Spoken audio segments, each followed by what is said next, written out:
Bueno, ¿qué tal? Buenas tardes. Creo que ya podemos comenzar. Son las 6:02 en Estocolmo. Y bueno, quiero darles la bienvenida a los que están presentes aquí en la biblioteca del Instituto Nórdico de Estudios Latinoamericanos de la Universidad de Estocolmo y, por supuesto, a las personas que nos acompañan online, para que se unen con nosotros a esta siguiente ronda de los seminarios abiertos del Instituto Nórdico. Mi nombre es Gianfranco Selgas y yo estoy encargado de la organización de los seminarios a lo largo de este semestre, así que bienvenidas y bienvenidos. Hoy vamos a tener con nosotros a Sofía Cordero con el seminario Pueblos Indígenas, Estado y Plurinacionalidad en Ecuador y Bolivia. Haré una pequeña introducción muy breve del seminario y luego, bueno, después de presentar a Sofía y a nuestro comentarista de la tarde, profesor Magnus Lemke, damos paso entonces al seminario con la presentación de Sofía. Bien, hacia finales de la década de 2000 se promulgaron las nuevas constituciones del 2008, Bolivia en febrero de 2009, en medio de una ola de optimismo por lo que se entendía como un cambio de régimen y la llegada al poder de gobiernos progresistas que se identificaban con las causas populares. Ambos estados reconocieron la existencia de las nacionalidades indígenas y se colocaron frente al desafío de crear nuevas instituciones y mecanismos hasta entonces inexistentes para hacer de la plurinacionalidad una realidad. Si bien estos instrumentos legales han marcado un hito en las luchas de reivindicación de los pueblos indígenas, la pregunta que se discutirá en el espacio de esta tarde será cómo transformar este principio en una práctica política. Para entrar en detalle, nuestra ponente de esta tarde analizará los intentos, las dudas, las resistencias y las propuestas para hacer de la plurinacionalidad una práctica. Hoy nos acompaña entonces la doctora Sofía Cordero. Bienvenida, Sofía, docente e investigadora de la Escuela de Relaciones Internacionales del Instituto de Altos Estudios Nacionales en Ecuador.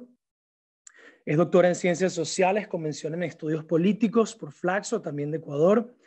Publicó La plurinacionalidad desde abajo, autogobierno indígena en Bolivia y Ecuador en el año 2018 y actualmente realiza una estancia de investigación aquí en nuestro instituto, el NILAS, junto con Magnus Lemke en el proyecto Implementing Plurinationality, Indigenous Peoples and State Transformation in Bolivia and Ecuador, con el apoyo de STINT. El comentarista de esta tarde será el profesor Magnus Lemke, profesor investigador del Instituto Nórdico de Estudios Latinoamericanos. Es doctor en Ciencias Políticas y con distintas publicaciones enfocadas en comunidades indígenas, plurinacionalidad y formación de Estado en la región andina. Así que bueno, simplemente quiero comentar para las personas que nos están siguiendo online que tenemos habilitada la sección en Zoom de Q&A, preguntas, donde pueden escribir sus comentarios o preguntas para Sofía, para Magnus después de la presentación. La idea es que la presentación de Sofía dure alrededor de 20-25 minutos. Luego pasamos al comentario de Magnus y luego tendremos una posibilidad de escuchar preguntas y bueno, hacer unas últimas reflexiones. Así que, Sofía, dicho eso, adelante, el micrófono es tuyo y Magnus.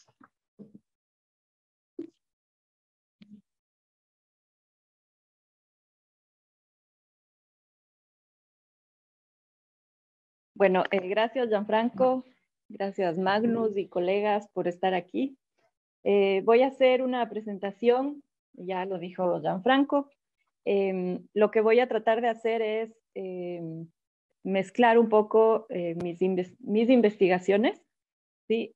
Para sacar un producto, ¿sí? Que nos permita ver el proceso desde los años 90 hasta la actualidad de cómo los pueblos indígenas aparecieron en política, se fueron integrando y lograron el reconocimiento del Estado plurinacional y cuáles son los desafíos que tienen ahora luego de haber finalizado el giro a la izquierda y estar en este nuevo momento que es difícil de caracterizar para ambos países y para América Latina en general. Entonces, bueno, primero, datos generales, ¿sí?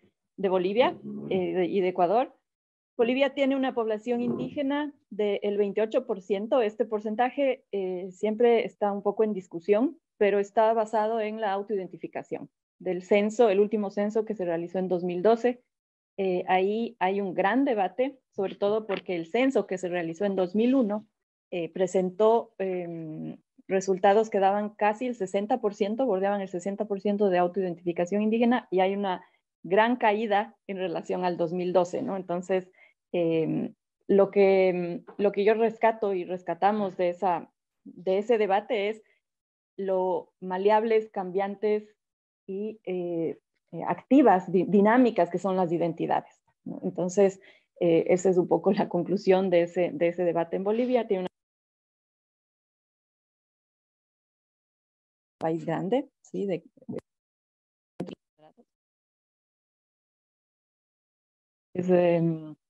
Tiene 280 kilómetros cuadrados, 280.000 kilómetros cuadrados, y 17 millones de habitantes, con un porcentaje aproximado de 6.8 que se autorreconocen, ¿sí? Como algún pueblo indígena o nacionalidad indígena. Sofía, perdón, creo que me estás compartiendo todavía las cosas que ya no habías hecho. Yo ya lo había hecho. Sí, ¿Sí? Perdón, ahora sí. Ah, no se miraba. Bueno, entonces esto era lo que había antes. ¿Sí? La foto de las banderas significa o representa el cambio.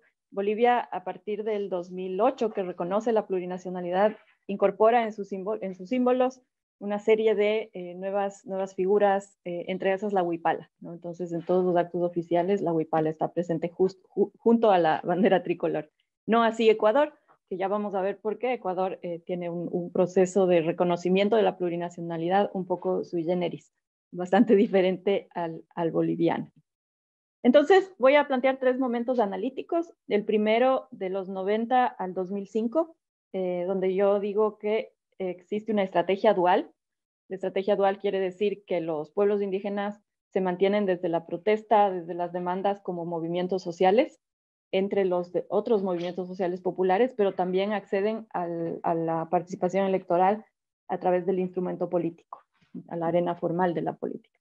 Luego, el giro a la izquierda, que como todos saben, empieza en 2006 con la elección de Rafael Correa y Evo Morales. Bueno, Evo Morales en diciembre del 2005, y el post-giro a la izquierda a partir del 2017 en Ecuador y 2019 en Bolivia.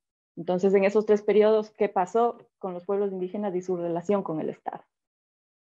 Vamos con la estrategia dual. En 1990 suceden paralelamente dos acontecimientos muy importantes en ambos países: el levantamiento indígena en Ecuador y la marcha indígena por el territorio y la dignidad en Bolivia.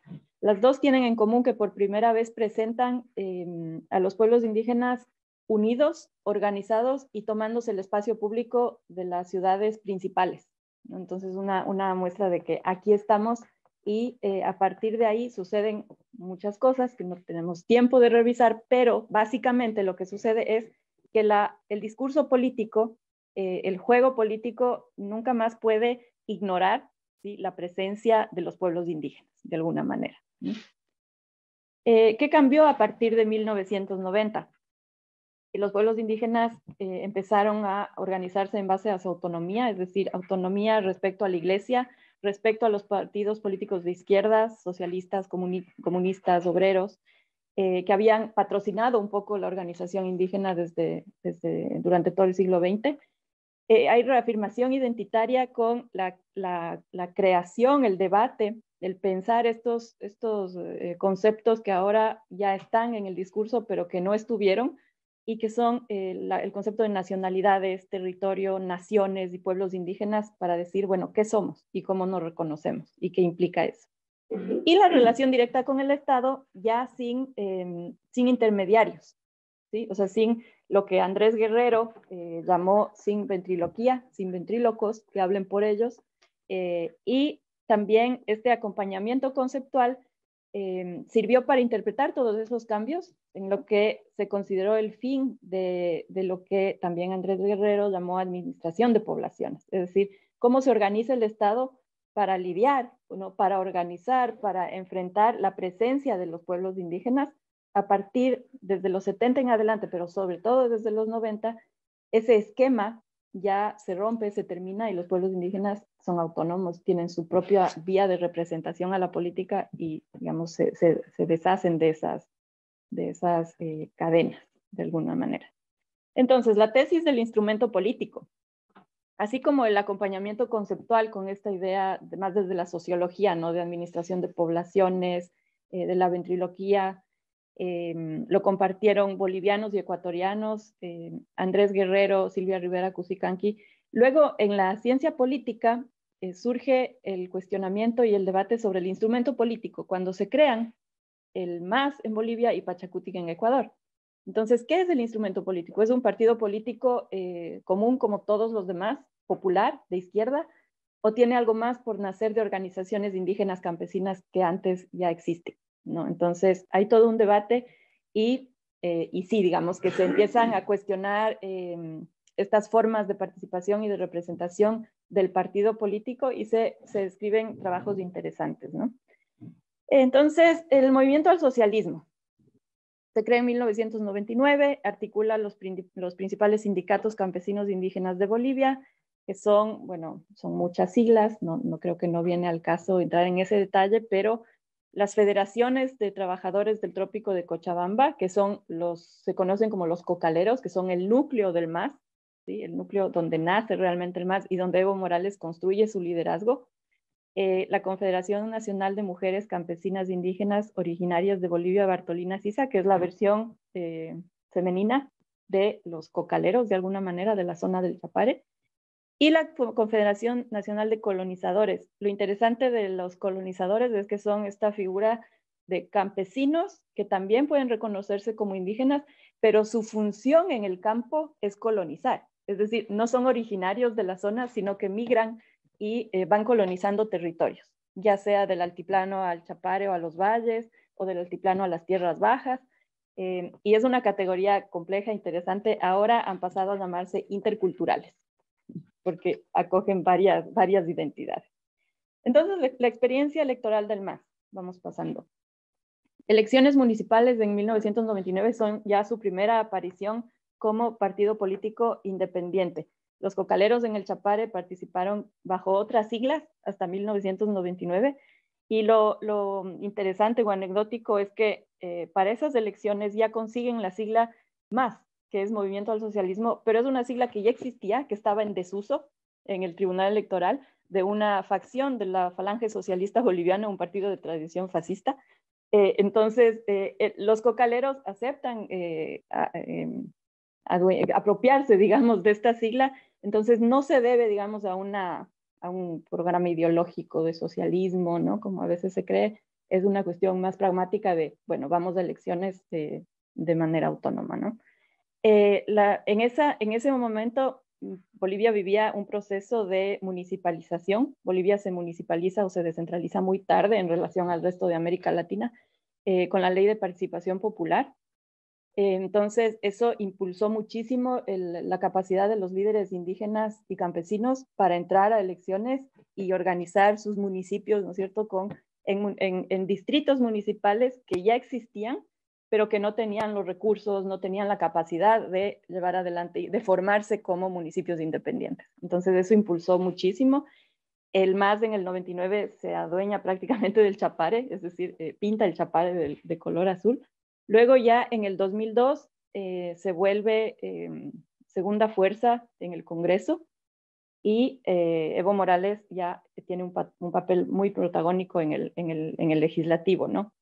Como el diputado más votado. En 2004 ocupa en las elecciones municipales el 24% de los municipios, que es mucho. Y es mucho porque en Bolivia es una disputa muy fuerte por todas las opciones locales que hay, ¿no? Entonces es alta la cifra. Y las elecciones de diciembre del 2005 que ya le dan el triunfo absoluto, con mayoría absoluta al MAS. Ahora, ¿qué pasa con Pachacutic? Se crea en el 96.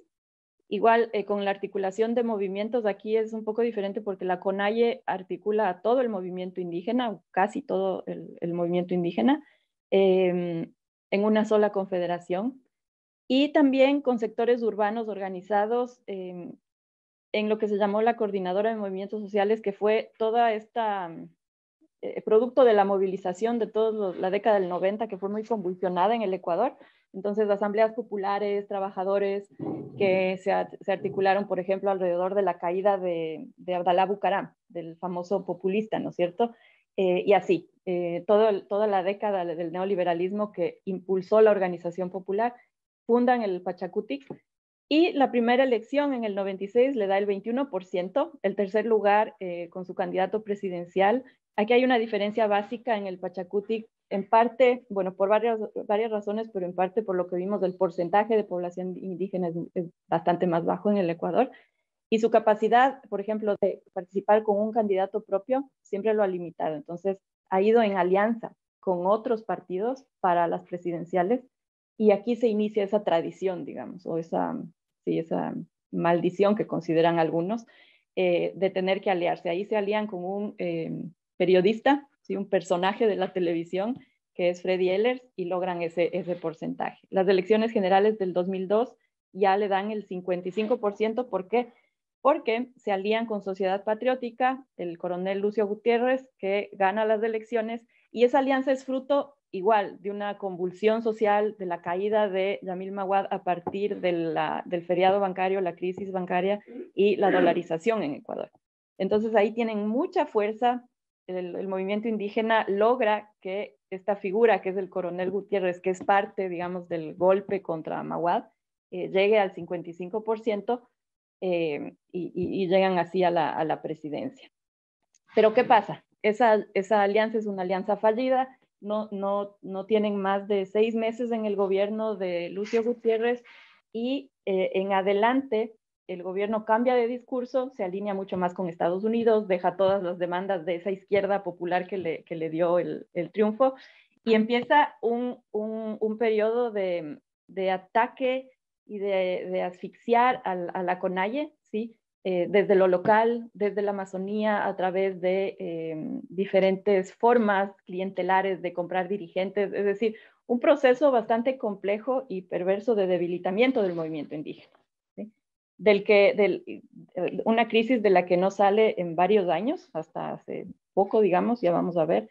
Entonces, el fin de este ciclo es paradójico, es muy paradójico. ¿Por qué? En Bolivia, ¿no es cierto?, la caída del gobierno de González Sánchez de Lozada, que fue muy, muy sonada, digamos, la caída del GONI, del gringo, el fin de una etapa, ¿no? Y el comienzo de otra, por primera vez un presidente indígena, etcétera, quiere decir el fortalecimiento del movimiento indígena, de los pueblos indígenas y campesinos, hacia lo que es la toma del Estado y la implementación de un gobierno campesino indígena, ¿no? Mientras que en Ecuador, el posterior giro a la izquierda a partir de 2005 se da con la CONAIE y el Pachakutik fuera ya de escena, la CONAIE muy debilitada y en proceso de reformarse, de reformularse, un intento de sobrevivir más bien, ¿no? Y el Pachakutik fuera de la escena electoral. Entonces, así termina este ciclo para los dos países. Así llega el giro a la izquierda, ¿no? ¿Qué pasa en Bolivia? En Bolivia triunfa el MAS con Evo Morales, y hay una política de nacionalización de hidrocarburos, y hay otra pata del proceso de cambio que es la reforma constitucional vía asamblea constituyente. Entonces, desde ahí en adelante, el gobierno de Morales y del MAS, los gobiernos que se siguen adelante, van a oscilar entre el nacionalismo, ¿sí?, y el indigenismo. El nacionalismo, ¿por qué? Porque empiezan, por ejemplo, con acciones como la llamada nacionalización de los hidrocarburos, que en realidad inaugura una forma de manejo del poder y de la gestión que es mucho más radical en el discurso y pragmática en las decisiones, ¿ya? Porque la famosa nacionalización de los hidrocarburos no fue otra cosa que renegociación de los contratos petroleros, ¿no? No fue una nacionalización, pero el simbolismo es la toma, ¿no es cierto? La toma de YPFB con militares, el 1 de mayo, y en adelante todos los 1 de mayo, el gobierno de Morales, durante la primera gestión por lo menos, nacionalizaba algún sector estratégico, pero de esta manera mucho más simbólica, ¿no? Y el tema de la Asamblea Constituyente que gira en torno a la demanda de Estado plurinacional y se convierte en el espacio donde los pueblos indígenas logran debatir todas sus demandas y reivindicaciones alrededor de esta idea del Estado plurinacional. Entonces, ¿cómo se constituye la Asamblea en un escenario muy complejo de polarización, en donde hay un clivaje étnico y un clivaje regional que se cruza? ¿Sí? Y siempre Bolivia está marcada en su dinámica política, en su historia, por esos dos clivajes. Aquí en el dibujo vemos esta forma de media luna, así se llama al conjunto de los departamentos que configuran la oposición al gobierno del MAS, al gobierno de Morales, pero sobre todo a la idea, ¿no es cierto?, de la mayoría poblacional quechua y aymara, que se ubica en el occidente, en la parte alta y de valles del país. Entonces, es una división étnica, pero también ideológica, política y regional. La disputa, digamos, en términos más pragmáticos, desde los años 90, 96, me parece, gira en torno también del control de la explotación de los recursos, es decir, no solo petróleo, sino gas. El momento en que se descubren las fuentes de gas, esta disputa de la media luna por el control de los hidrocarburos es mucho más fuerte, ¿no? Entonces, así empieza la Asamblea Constituyente, el MAS logra la mayoría de asambleístas, campesinos, indígenas, todos dirigentes sindicales, y logra 137 de 255 asambleístas. Para que tengan una idea, cuando se elige constituyente, asambleístas, en el mismo referendo se consulta sobre las autonomías departamentales y la media luna ratifica cada uno de los departamentos su autonomía. Entonces, un rechazo al proceso de cambio que se llama al gobierno, ¿no? El pacto de unidad es esta instancia que va a constituirse como la base social, la articulación social, y va a jugar un papel interesante respecto al partido de gobierno. Entonces, ahí se van a ver todas las complejidades de la variedad y heterogeneidad de formas organizativas, de identidades que apoyan al MAS, ¿no? Y que de alguna manera se alían en la Asamblea Constituyente alrededor de, primero en contra de la media luna, pero alrededor de la demanda por Estado plurinacional y todo lo que eso implica, ¿no? Pero no es tan fácil como decir que había un matrimonio, ¿no? Una paz, un acuerdo perpetuo entre el MAS y el Pacto de Unidad. Más bien, ahí se nota que hay diferentes sectores indígenas, los que vibraban mucho más por lo originario y por la reconstitución de territorios, de tradiciones, del Ayllu, por ejemplo, o en tierras bajas, por volver otras formas de organización que chocan mucho con esa parte más nacionalista del MAS, que son los cocaleros, ¿no? Que son sindicatos campesinos productores de hoja de coca. Entonces, bueno, eso es un rasgo de esa asamblea interesante. La aprobación del texto constitucional se da en medio de una convulsión muy, muy fuerte, sobre todo alrededor de la demanda por capitalía plena de Sucre. La Asamblea Constituyente se realizó en Sucre, y en algún momento Sucre se suma a la media luna en oposición al gobierno y demanda capitalía plena. Ustedes saben que Sucre es la capital jurídica y La Paz es la capital política. Bueno, en ese momento ven la oportunidad de demandar la capitalía y el país está al borde de una guerra civil entre la media luna y Occidente, y la forma que encontraron de canalizar un poco el conflicto es un referéndum revocatorio de prefectos departamentales y del presidente. Lo paradójico es que se ratificó al presidente con 67% y se ratificaron también a los prefectos. Entonces, pero bueno, digamos que se realizó este acto democrático. No solucionó demasiado. La Asamblea Constituyente se clausuró, tuvo que aprobarse el texto constitucional en un cuartel en Oruro. La Asamblea tuvo que salir de Sucre, había mucho rechazo hacia los indígenas campesinos, fue un momento muy difícil. Ahí lo que hizo el gobierno fue negociar en la Asamblea, en el legislativo, 100 textos de la Constitución original para poder ir al referendo aprobatorio. Entonces, bueno, al final se aprueba en el 2009 con el 61% de los votos. ¿Por qué explicar todo este detalle, ¿no es cierto?, de la lucha por la aprobación de la Constitución y este clivaje étnico y regional? En Ecuador, a diferencia de en Bolivia, llega el giro a la izquierda y compiten por el gobierno Alianza País, que es el partido de izquierda, con Rafael Correa en la cabeza. Se enfrenta a Álvaro Noboa, que es un bananero, el principal bananero, productor de banano en Ecuador, que ha participado 5 veces en elecciones, ninguna ha ganado, pero digamos que sigue en la pelea. Y es un personaje, digamos, de la política, ¿no? ¿Qué pasa con el movimiento indígena? Luis Macas participa de manera autónoma por el Pachacutic y en representación de la CONAIE, pero solo logra. Entonces, en ese contexto se instala la Asamblea Constituyente con el movimiento indígena excluido del proceso, digamos, o del partido que lidera el proceso.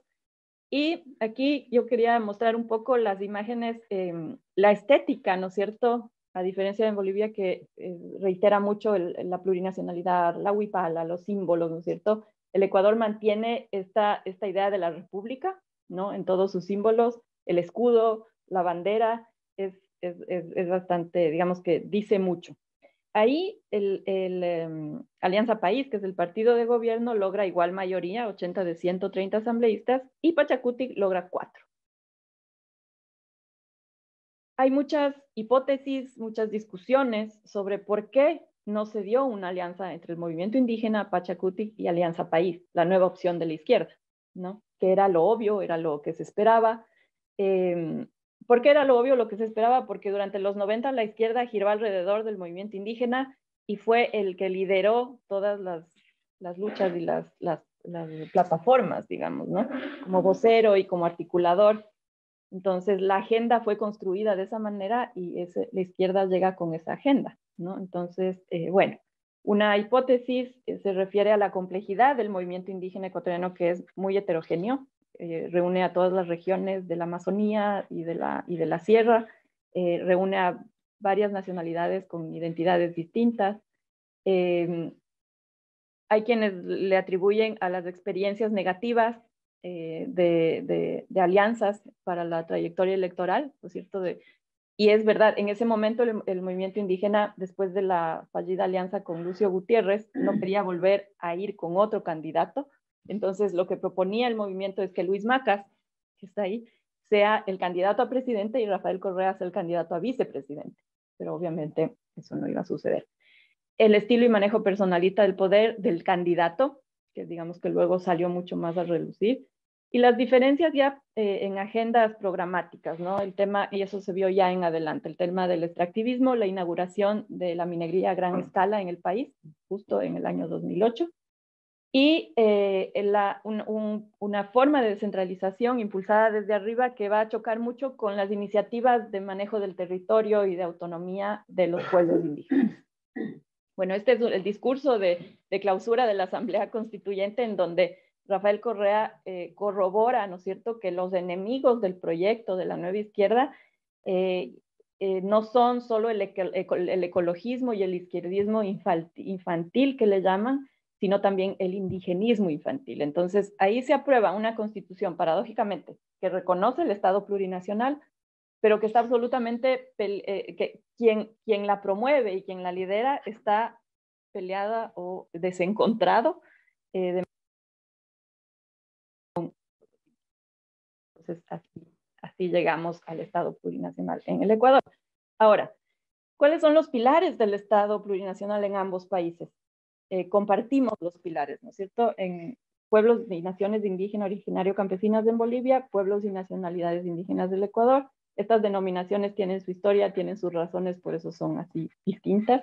Las de autonomía indígena originario campesinas en Bolivia y las circunscripciones territoriales indígenas en Ecuador. Hay otros factores, pero yo me he centrado en la demanda por autogobierno y autonomía más para hacer una especie de etnografía del Estado o ir viendo cómo el Estado plurinacional puede manifestarse, ¿no?, en el territorio y puede concretarse. Ahora, si vamos a ver ya transformación institucional, nos encontramos ya con un gran desequilibrio, ¿no es cierto? En Bolivia pasa mucho, podemos tomarlo así, y en Ecuador pasa muy poco, ¿sí? Entonces, en el tema institucional, en el Ecuador lo que hay es un avance normativo en el Código Orgánico de Organización Territorial, Autonomía y Descentralización, donde las circunscripciones territoriales que ya estaban reconocidas en la Constitución anterior adquieren un estatus más práctico, es decir, se contempla en la ley la vía para concretar su existencia, ¿no? Se viabiliza en lo legal, ¿ya? En cambio, en Bolivia hay una especie de estructura institucional que se vuelca para la concreción de las autonomías, ¿ya? Entonces se crea un ministerio de autonomías en donde hay un viceministerio de autonomías indígenas específicamente que acompaña los procesos. El órgano electoral plurinacional acompaña también los procesos, ya vamos a ver qué acompaña. Un tribunal constitucional plurinacional que también se suma a este acompañamiento. El decreto supremo 231 que convoca a referendos para que los municipios con mayoría de población indígena que quieren convertirse a la autonomía lo hagan. Y la ley marco de autonomía que regula todo esto, ¿no? Ahora, en el referendo del 2009 que se convoca a los municipios indígenas, 11 municipios votan por el sí. Entonces deciden entrar en el proceso. De esos 11, ahora tenemos 5 que han concretado la autonomía y estos son sus estatutos, ¿sí? Para la redacción de estos estatutos, la aprobación en el Tribunal Constitucional, la aprobación en cada una de estas autonomías es que este grupo de instituciones funciona, ¿sí? Está, digamos, ahí.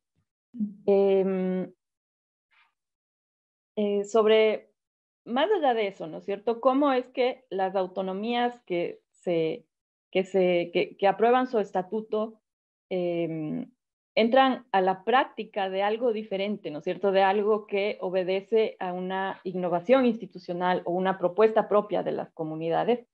Es a través de la democracia intercultural que se llama, ¿sí? Y más allá de un concepto, quiero que veamos cómo la democracia intercultural incluye a estas nuevas prácticas y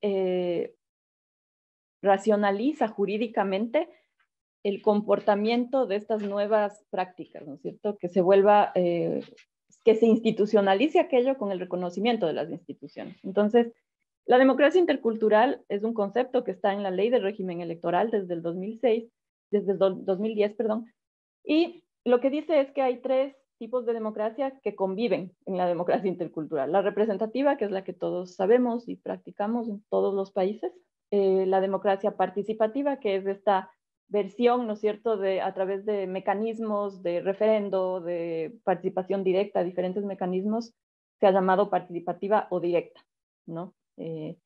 Y la democracia comunitaria, que sería el factor nuevo, no en términos de que su existencia es nueva, siempre ha existido, pero ahora está reconocida por el Estado, ¿no? Entonces, ¿cómo se reconoce?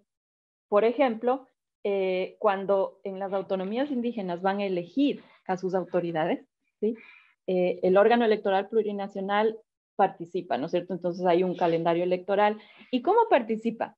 El desafío, y como se ha establecido, es que el órgano electoral acompaña con apoyo técnico la organización, pero además tiene que registrar todas esas formas de elección, de selección, de toma de decisiones en sus registros, sí, en sus registros electorales, ¿no? Entonces, cada forma comunitaria pasa a estar registrada en el órgano electoral. ¿Cuál es la complejidad de esto?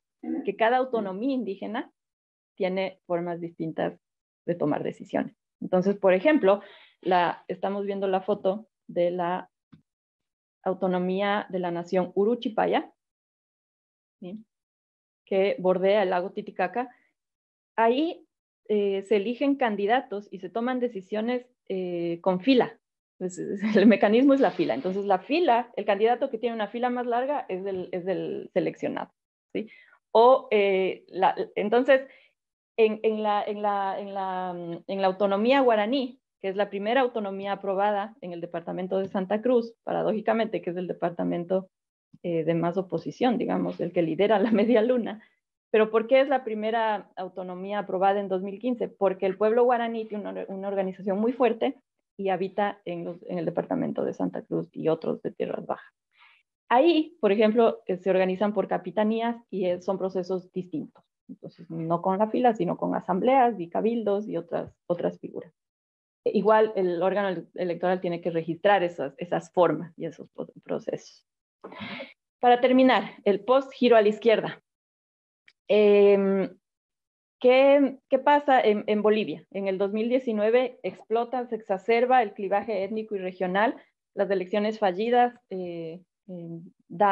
terminan en la toma del poder, digamos, en la toma del poder por asalto, la toma del poder extra institucional, por un grupo de personas lideradas por Yanine Áñez y otras figuras. Y hay una exacerbación del discurso religioso, ahí estamos viendo la Biblia por delante, la entrada, esta foto es famosa, ¿no es cierto? La entrada al palacio con la Biblia y decir, sale, la huipala salió del palacio, la Biblia volvió al palacio, la quema de la huipala y así, bueno, fotos que han circulado. Esta foto es de la policía boliviana que a partir de 2008 tiene en su insignia la huipala junto con la tricolor, cortaron la parte de la huipala. Entonces, una serie de expresiones en rechazo a todo el proceso de cambio liderado por el MAS, ¿no? Y en 2020, digamos que vuelve a reencauzarse la democracia después de un año de parálisis, de alguna forma, de un gobierno transitorio, y hay una continuación del proceso de cambio. ¿Por qué? Porque es la forma en que se llama el proceso político, digamos, que lidera el MAS y vuelve el MAS al poder. Ahora con un nuevo binomio, gana elecciones, ¿no es cierto? ¿Qué pasa en Ecuador? En el 2017 gana Lenín Moreno de Alianza País, pero paradójicamente Lenín Moreno traiciona a la Revolución Ciudadana, de alguna manera, y lo que hace es reconciliarse con el movimiento indígena, aparte de otra serie de cosas, dialogar con el movimiento indígena, cumplir con algunas demandas en ese momento, devolverle, por ejemplo, la educación intercultural bilingüe, retomar procesos que se interrumpieron durante la etapa correísta, pero ya para el 2019 el movimiento indígena levanta uno de los levantamientos más fuertes que ha registrado la historia, digamos, porque el gobierno quiere por decreto retirar ¿cómo se dice? El apoyo a los hidrocarburos, perdón, sí, el financiamiento a los hidrocarburos del gobierno, el decreto 883. Entonces, bueno, explota la subvención a los hidrocarburos, explota, y el movimiento indígena hace que el gobierno tenga que dar marcha atrás. Entonces, llegamos a las elecciones del 2021 y lo que sucede ahí es que se enfrentan dos izquierdas, una izquierda liderada por el movimiento indígena con el candidato Yacu Pérez por Pachacutic, la izquierda de Alianza País con un nuevo candidato y la derecha, ¿no? Entonces, en primera vuelta, lo que sucede es que Andrés Arauz lidera, ¿sí? Consigue el 32% de votos, Andrés Arauz el candidato de Alianza País, y Guillermo Lasso y Yacu Pérez están casi empatados. Ahí hay un momento de parálisis del proceso porque hay denuncias de fraude de parte de Pachacutic, hay toda una revuelta. Al final, Guillermo Lasso pasa a la segunda vuelta y gana frente al candidato de Alianza País, gana con el apoyo de estos sectores que están de esta otra izquierda. Entonces, esta otra izquierda opta por apoyar a la derecha antes que a la otra izquierda, ¿no? Entonces, así termina, digamos, el proceso. Y un poco para dar paso a las preguntas, lo que podemos ver es que ideológicamente en Bolivia el movimiento indígena campesino representa a la izquierda, ¿no? El campo de la izquierda. En Ecuador hay una disputa por la representación de las izquierdas, ¿no? Entre los pueblos indígenas organizados, sectores ecologistas, de mujeres, todo lo que corresponde a la sociedad organizada, versus esta izquierda que apela más a un discurso de la ciudadanía, del individuo, a otros estratos, ¿sí? Más profesionales, más, qué sé yo. Entonces, ese es lo que tengo que decir. Gracias.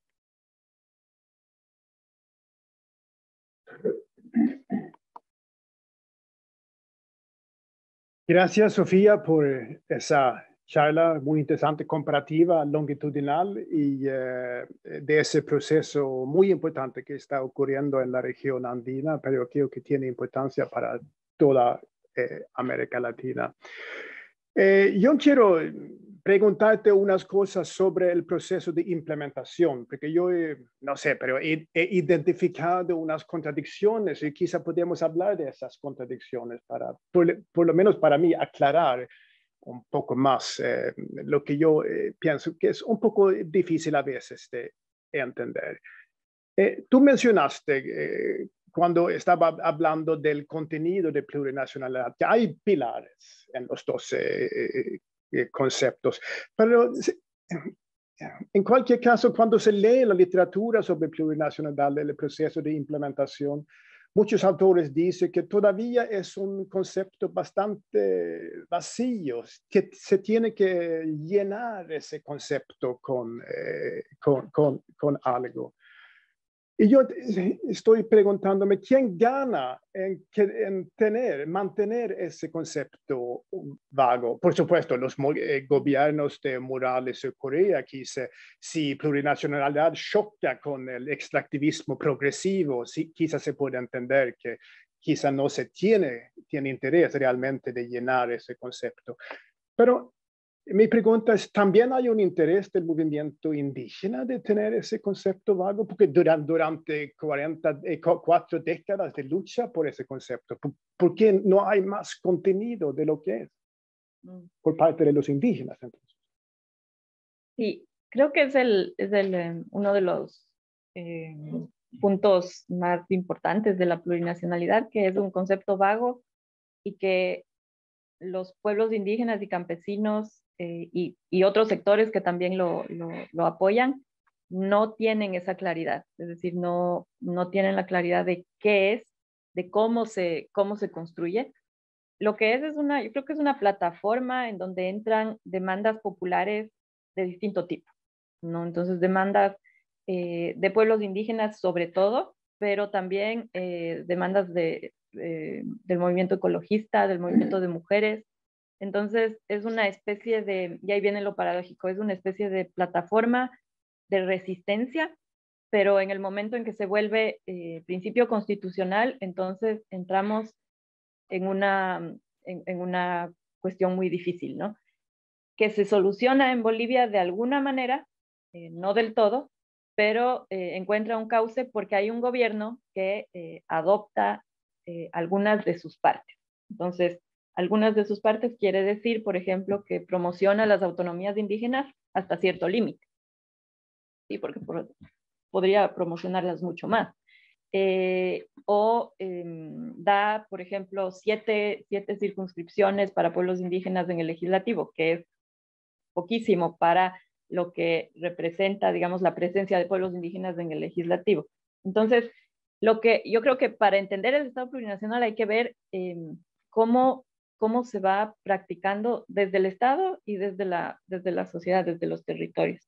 En Ecuador, lamentablemente, desde el Estado no tenemos una puesta en marcha que se pueda evidenciar. Lo que tenemos son experiencias de autogobierno que ya existían antes y que ahora se adaptan a la nueva legislación, como siempre se han adaptado, pero tienen más herramientas porque el principio de plurinacionalidad da algunas herramientas que antes no habían.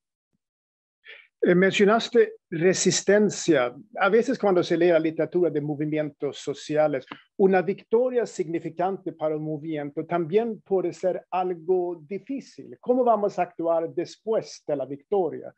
Entonces, plurinacionalidad ha funcionado, si yo entiendo bien, como un punto bajo el cual el movimiento indígena podía juntarse, un elemento muy fuerte en la resistencia indígena. Y eso es difícil para el movimiento indígena llegar de plurinacional como fenómeno de resistencia a una situación donde se tiene que realmente implementar esa. Sí, sí, la implementación es una cuestión poco discutida de alguna manera en Ecuador, porque en Ecuador lo que el movimiento indígena ha hecho desde la aprobación de la Constitución ha sido más rearticularse alrededor de luchas que le dan fortaleza, o sea, luchas de resistencia, sobre todo al extractivismo, ¿no? Entonces, que sin duda le han dado resultado porque las elecciones del 2021 lo ubican como segunda fuerza parlamentaria, un candidato que casi pasa a segunda vuelta, un candidato propio que ha sido criticado, que ya no pertenece a Pachacutic, pero de alguna manera de la crisis en la que estaba en el 2005, cuando viene el giro a la izquierda, ahora hay un progreso, ¿no? Progreso en el sentido de que hay una rearticulación, hay cambios, no ha desaparecido, ¿no?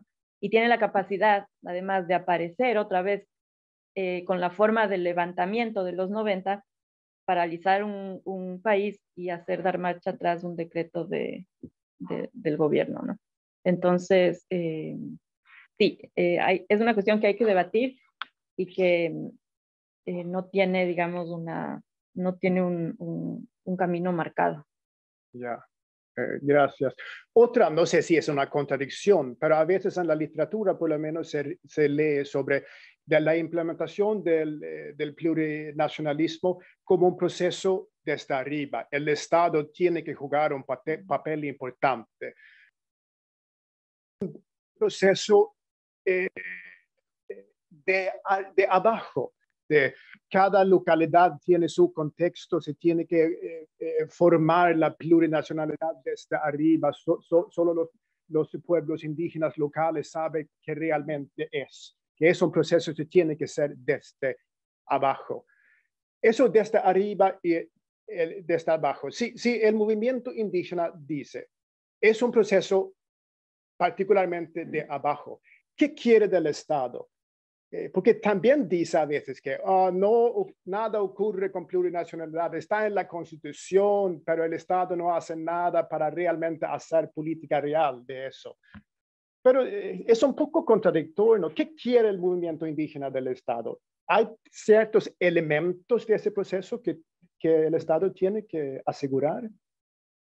Primero está la pregunta, ¿qué quiere el movimiento indígena del Estado en general? No del Estado plurinacional necesariamente. O sea, en general lo que quiere es un Estado, por ejemplo, de derechos sociales. Entonces quiere educación pública, quiere salud pública, quiere un estado de bienestar, por así decirlo, ¿no? Como toda la sociedad. O sea, en eso no se distingue. Pero también, aparte, quiere reconocimiento de derechos colectivos. Entonces quiere el reconocimiento de formas de selección de autoridades, de manejo del territorio, quiere sus recursos para manejarlos de manera autónoma. Entonces quiere las dos cosas. Sí, sí, es una doble, no sé si doble, pero es una demanda más compleja. Sí. Gracias. Otra complejidad, si decimos, es que no sé si las poblaciones indígenas en Bolivia y Ecuador son más y más heterogéneos, pero por lo menos más y más indígenas viven en ciudades. Tenemos por supuesto, gran parte de la población indígena son jóvenes. Así. Plurinacionalidad, si hablamos de población indígena, ¿para quién es la plurinacionalidad? Indígenas en Quito, en La Paz, ¿son tan interesados en ese concepto? A ver, la demanda o este paraguas de la plurinacionalidad tiene diferentes significados, interpretaciones desde lo local, pero también va cambiando en lo generacional y sin duda diferente a lo rural. Entonces, un joven, por ejemplo, que tiene su familia, que mantiene la relación con la comunidad, pero él ya casi no mantiene la relación, en algún momento puede querer volver a ser autoridad en su comunidad, ¿no? Sí. Puede que su hermano se urbaniza y no quiere saber nada de su comunidad. Entonces, incluso entre esos dos hermanos va a ser diferente, ¿sí? Lo que yo veo que comparten esos dos hermanos y esa identidad es un apoyo por el Estado plurinacional por todo lo que significa. Entonces, lo que sí hay que discutir es qué significa la plurinacionalidad en lo urbano. Entonces, ahí sí podemos decir que la educación intercultural bilingüe, que es parte de la demanda de Estado plurinacional, puede implementarse en lo urbano y debe implementarse en lo urbano, ¿no? Sí, y ver a ejemplos, modelos de otros países, por decir algo, Bélgica, por ejemplo, ¿no? En donde la urbanización es una realidad, las identidades en lo urbano, ¿no? Y los procesos de cambio de las nuevas generaciones, y etcétera. Y se pueden discutir varios casos y ejemplos. Yo creo que el error de la plurinacionalidad hasta ahora en Bolivia y Ecuador es pensarla para lo rural. Sí. ¿No? O sea, teniendo una población indígena que está el 70% más conviviendo con los mestizos en lo urbano. Gracias. Ahora quiero bajar a los años, la década de los 90. Aquí tenemos un movimiento indígena fuerte en Ecuador, en Bolivia, luchando contra FMI, neoliberalismo en general. Los demás sectores populares no indígenas se juntan juntos con los indígenas. Los indígenas eran los que eran líderes de esa resistencia contra el neoliberalismo en esos países. Si queremos, en una manera, el movimiento indígena era el portavoz más fuerte para, en una manera, la liberación nacional en contra de esos agentes internacionales neoliberales. ¿Cómo vamos a entender esa lucha por lo que es la nacionalidad ecuatoriana y boliviana junto con la demanda de plurinacionalidad? ¿Qué es esa nacionalidad y plurinacionalidad? ¿Cómo vamos a entender esas dos dimensiones del movimiento indígena? Las características de los pueblos indígenas y campesinos en Bolivia y Ecuador, la característica principal, creería yo, es que el reconocimiento como indígenas o pertenecientes a una nación, a una nacionalidad, y el hablar una lengua no excluye la autoidentificación como ecuatorianos o como bolivianos. Entonces es una convivencia de identidades que fluyen y que conviven muy cómodamente, digamos. Entonces, por eso también no son movimientos separatistas, en ningún momento se plantean crear su propio Estado. Entonces, es una convivencia de identidades que fluye y se combina muy bien. Y por ser parte de los sectores populares, ¿no? Por la historia, que los pueblos indígenas han sido discriminados, la mayoría pertenecen a los estratos pobres, bueno, cada vez ya no ha cambiado, pero en el 90 era mucho más, fueron los que lideraron el campo popular, porque el campo popular se quedó además, por lo menos en Ecuador, sin liderazgo, porque los sindicatos se debilitaron y no encontraban la forma de liderar. Los indígenas tenían una capacidad de articular, de liderar una organización que pudo llenar ese espacio, pero son parte de un campo popular. Sí. Y una slogan, por lo menos en Ecuador, durante esa década y años después también, fue nada solo para los indios o indígenas. Ese fue un slogan de CONAIE. Hacemos eso para todos los sectores populares, no solo para la población indígena. Eso fue muy dominante en la década 90. ¿Tú piensas que la demanda plurinacionalidad hoy en día también es nada solo para los indios o los sectores no indígenas sienten que ese también es su lucha, plurinacionalidad? Sí, yo creo que ese lema, ese eslogan marcó y vive, o sea, nada que el movimiento indígena, igual en Bolivia, en Ecuador, demande es solo para los indígenas, es excluyente, no son comunidades aisladas o sí como puede ser en otros países, ¿no? Es una convivencia, es decir, creo que somos países que vamos hacia el mestizaje con todo lo que esa palabra puede generar, pero creo que hacia allá vamos. ¿Qué tipo de mestizaje es la pregunta, no?